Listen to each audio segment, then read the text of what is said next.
আল্লাহ তাআলা ইরশাদ করেছেন, শাহরু রমাদান, রমাদান মাস, আল্লাযী উনজিলা ফীহিল কুরআন, যে মাসে পবিত্র আল কোরআন নাজিল করা হয়েছে, হুদাল লিন্নাস, মানুষকে সত্য সঠিক পথ দেখানোর জন্য এই আল কোরআন নাজিল করা হয়েছে রমজান মাসে। হুদাল লিন্নাসি ওয়া বিল বাইয়িনাতি হুদা ওয়াল ফুরকান, মানুষকে পথ নির্দেশ করার জন্য এবং ফুরকানের জন্য, সত্য মিথ্যা পার্থক্য করার জন্য আল কোরআন নাজিল করা হয়েছে। পৃথিবীর মানুষ এর জন্য কুষ্টি পাথর আল কোরআন। মানুষ এই কোরআন দিয়ে যাচাই করবে কোনটা সত্য আর কোনটা মিথ্যা। ফুরকান মানে ফার্ক, মানে পার্থক্য করা, সত্য মিথ্যাকে পার্থক্য করার যন্ত্র। আল্লাহ তাআলা সেই হিসাবে আল কোরআন নাজিল করেছেন রমজান মাসে।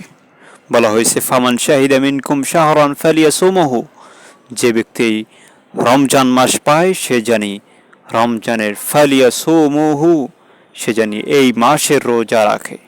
তার মানে সিয়ামের মাসে রোজা রাখা রব্বুনা আল্লাহ এর পক্ষ থেকে ফরজ করা হয়েছে, হুকুম করা হয়েছে।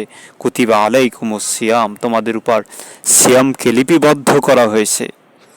তারপরে আল্লাহ তাআলা বলতেছেন, যে ব্যক্তি অসুস্থ অথবা সফরে থাকে সে জানি যদি ইচ্ছা করে সে পরবর্তীতে রোজা রেখে দেবে।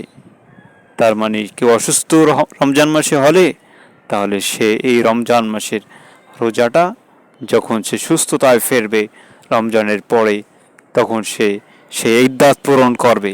যদি 3টা রোজা ভাঙে সে 3টা রোজা রেখে দেবে, যদি 5টা রোজা ভাঙে তাহলে সে 5টা রোজা রেখে দেবে। এটাই আল্লাহ তাআলার হুকুম। অথবা সফরে থাকে, যেমন মনে করেন অনেক দূরে মানুষ সফরে গেল, তখন সে অসুস্থতা বোধ করলো অথবা সফরের কারণে রোজা রাখতে পারলো না, সে পরবর্তীতে সেই সংখ্যাকে পূর্ণ করে নেবে। এটা রব্বুনা আল্লাহের হুকুম। তারপরে আল্লাহ তাআলা এইভাবে, আল্লাহ তাআলা কারোর জন্য কষ্ট চান না। ইউরিদুল্লাহু বিকুমুল আসর ওয়া লা ইউরিদু বিকুমুল উসর, আল্লাহ তাআলা কারোর জন্য কষ্ট চান না, তিনি সকলের জন্য শান্তি চান। আর এই রমজান কখন থেকে কখন সেটা আল্লাহ তাআলা বলে দিয়েছেন, যে সাত সকালের শুভ্র কালো রেখা থেকে শুভ্র রেখা যখন প্রকাশ পায় তখন থেকে শুরু করে রাত পর্যন্ত, সুম্মা আতিম্মুস সিয়ামা ইলাল লাইল, এই সিয়ামকে পূর্ণ করো রাত পর্যন্ত। তাহলে আমরা রাত কি বুঝি? রাত বলতে আল্লাহ তাআলা বুঝিয়েছেন অন্ধকার, যখন আকাশে অন্ধকার নেমে আসে, যখন শাফাক চলে যায়, দিনের আলো চলে যায়, সন্ধ্যার পরে রাত আসে। কিন্তু আমরা সমাজে যেটা করি সেটা আসলে আল্লাহর হুকুম ভায়োলেট করা হচ্ছে। আল্লাহর হুকুমকে অগ্রাহ্য করে আমরা সন্ধ্যার সময় ইফতার করি। কিন্তু আল্লাহ বলছে, সুম্মা আতিম্মুস সিয়াম, তোমরা সিয়ামকে পূর্ণ করো ইলাল লাইল, রাত পর্যন্ত। আমরা অবশ্যই খেয়াল করব। তারপরে আল্লাহ তাআলা আবার বলেছেন, কেউ যদি অসুস্থ হয় সে জানি ফিদিয়া দেয়, একজন মিসকিনকে ফিদিয়া দেয়। একজন মিসকিনকে একটা রোজার জন্য একজন মিসকিনকে ফিদিয়া দিতে হবে। একটা রোজার জন্য একজন মিসকিনকে ফিদিয়া দিতে হবে। অনেক মানুষ বলে থাকে রমজানের একটা রোজা ভাঙলে সে 60টা রোজা রাখবে। আসলে এই কথাটি রমজানের ক্ষেত্রে নয়, সেটা অন্য ক্ষেত্রে, সেটা জিহারের ক্ষেত্রে, রমজানের সাথে সম্পর্ক নেই। তাহলে আমরা এখান থেকে জানতে পারলাম যে না, একটা সিয়াম যদি কেউ ইচ্ছাকৃতভাবে ছেড়ে দেয় তাহলে সে কী করবে?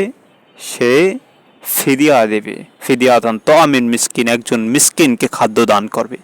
অথবা যদি কেউ কী করে, যে রমজানের সময় এমন অসুস্থ হয়েছে, মৃত্যুর সাথে মুমূর্ষু অবস্থায় হয়ে গিয়েছে, তখন সে কী করবে? তাহলে সেও একজন মিসকিনকে একটা রমজানের জন্য একজন মিসকিনকে খাদ্য দেবে। একজন গরিবকে, একজন ক্ষুধার্ত ব্যক্তিকে যার খাদ্য নেই, এদেরকে খাদ্য দেবে। এটা সবচেয়ে বেশি ভালো হয় হলো নিকটাত্মীয়দের ভিতর থেকে দিলে সবচেয়ে উত্তম হয়, সবচেয়ে ভালো হয়। নিকটাত্মীয়দের ভিতরে যদি গরিব থাকে, মিসকিন থাকে, এটাই রব্বুনা আল্লাহের হুকুম। আমরা কথাগুলো সহজে নিতে পারি। আমরা বলেছিলাম যে রমজান মাস, যে মাসে আল কোরআন নাজিল করা হয়েছে, কিসের জন্য? মানুষকে সত্যের পথ দেখানোর জন্য কোরআন নাজিল হয়েছে। আর কিসের জন্য? মানুষকে এই কোরআন দ্বারা সত্য মিথ্যাকে পার্থক্য করার জন্য এই কোরআন নাজিল করা হয়েছে।